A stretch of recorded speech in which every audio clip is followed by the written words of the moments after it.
So let's solve the problem. So the first part of the question is to show whether the fluid motion is rotational. And then if we find that the fluid motion is rotational, then to find the velocity potential. So a fluid motion is rotational if the curl of the flow is 0. So therefore, the first thing to do is to change or to find the curl of this function. And if the answer turns out to be 0, then we know that the motion is rotational. So we show that the motion is rotational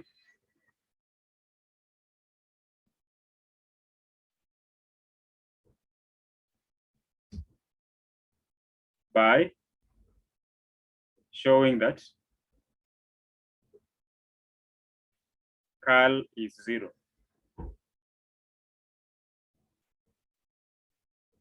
So let's find the curl of the vector. So curl is the determinant.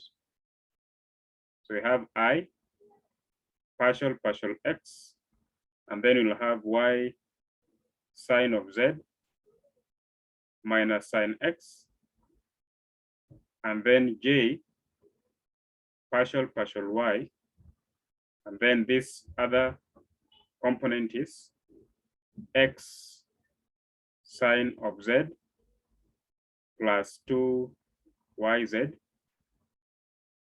and then we have k partial z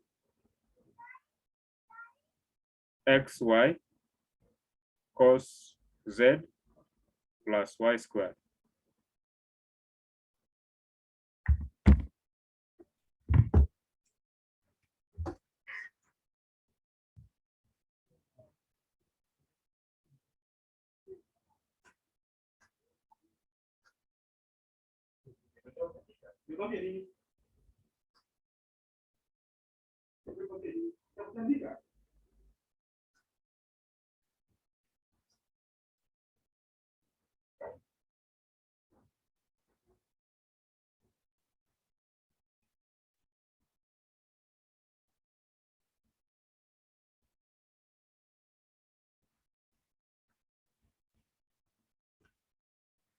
So then, let's carry out this computation. So expanding along the first row, we know that this has a plus sign, a negative sign, and a plus sign. So we'll have partial x. So this will delete this row, this column, this row, to be partial y of this function. So we get x cos z, and then plus 2y, and then minus partial z of this function. We get minus x cos z, and then minus 2y, and then times I vector, then minus. So this term has a negative sign. So delete this row where there's j and column where there's j. We'll have partial x of this xy cos z y squared. So we'll get y cos of z, and then minus partial z of y sin z minus sin x. So we get minus y cos of z j, and then plus. So delete k column and k row. So we'll have partial x of x sin z 2yz. So we get sin z, and then minus partial y of y sin z minus sin x is sine of z. And then this one multiplied by k vector. You can see that the coefficient of I vector or the component of I vector. So this term and this term cancels, this term and this term cancels. So this will be 0. This also cancels with this, so get 0. This and this term cancels, so get 0. So this is just the same as 0I plus 0J plus 0K, which is actually the 0 vector. So hence the motion is rotational. Hence the motion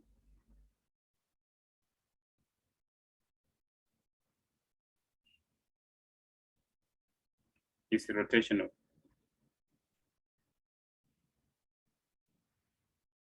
Now,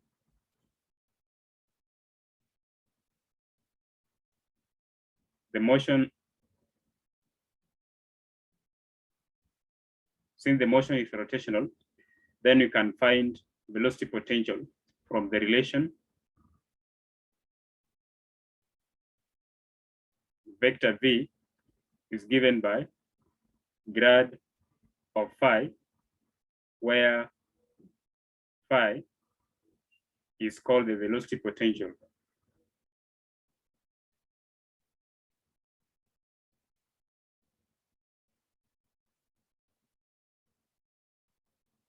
So this is the relationship for the velocity potential and the flow, which is rotational. So we know total differential of phi is the same as partial phi partial x dx plus partial phi partial y dy plus partial phi partial z dz. This is just a definition of total differential.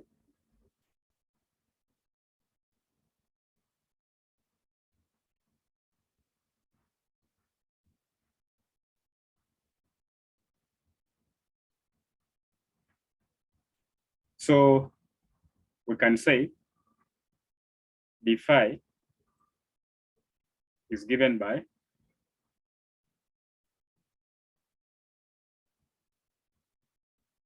now we can write this one as I partial phi partial x plus j partial phi partial y plus k partial phi partial z, and then dot I dx plus j dy plus k dz.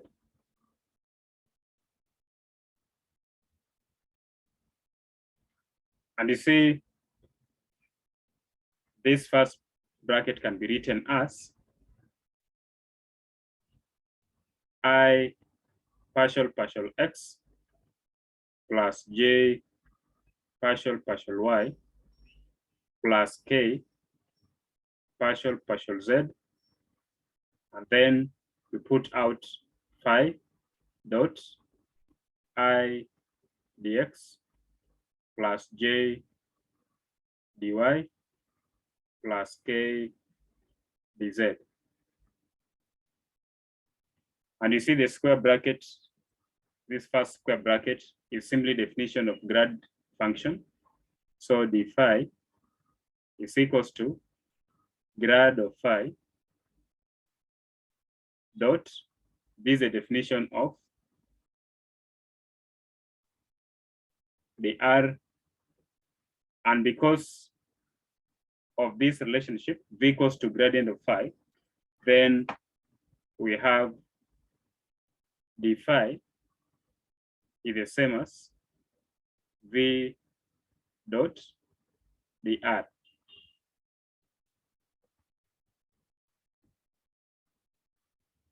Now let's put in the values. So we'll say d phi is given by, so v vector was given by y sine z minus sine x times I vector plus x sine z plus 2yz j plus x y cosine of z plus y squared k, and then you dot this one with I dx plus j dy plus k dz.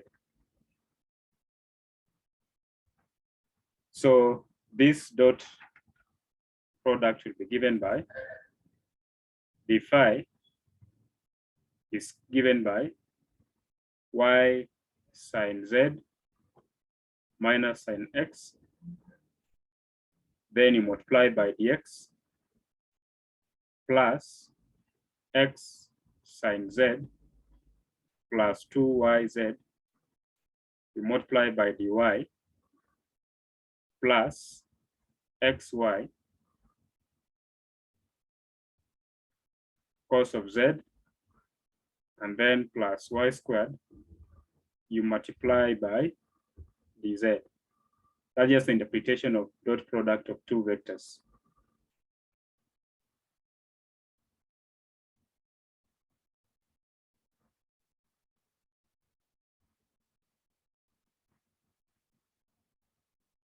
Now we can write the right-hand side. So as d phi is given by, I write y sine of z dx, and then plus x sine of z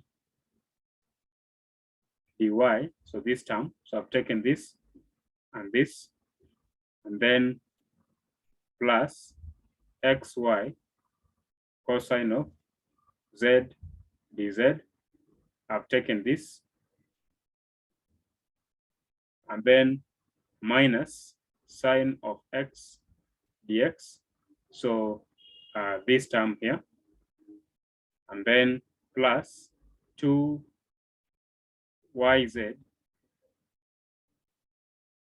dy. So this term here, and then plus y squared dz, this term here. So just rearranging the terms in this expression.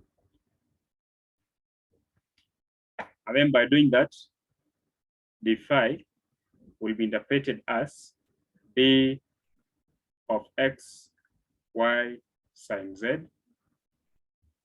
So that defines this first bracket, and then plus d of cos of x, that defines this second part, and then plus d of y squared z, that defines this third term. Now, integrating both sides,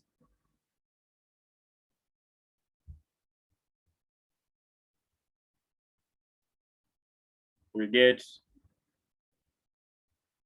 so integral d phi equals to integral d of xy sine z plus integral d cos of x plus integral d y squared z.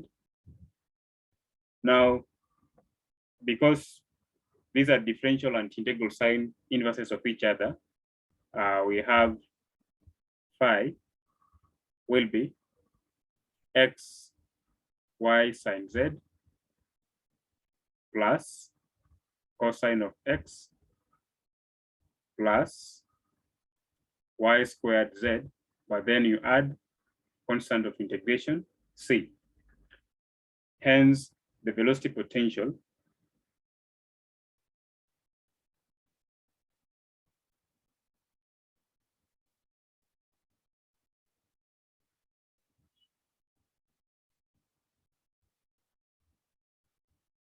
is phi of x, y, z equals to xy sine z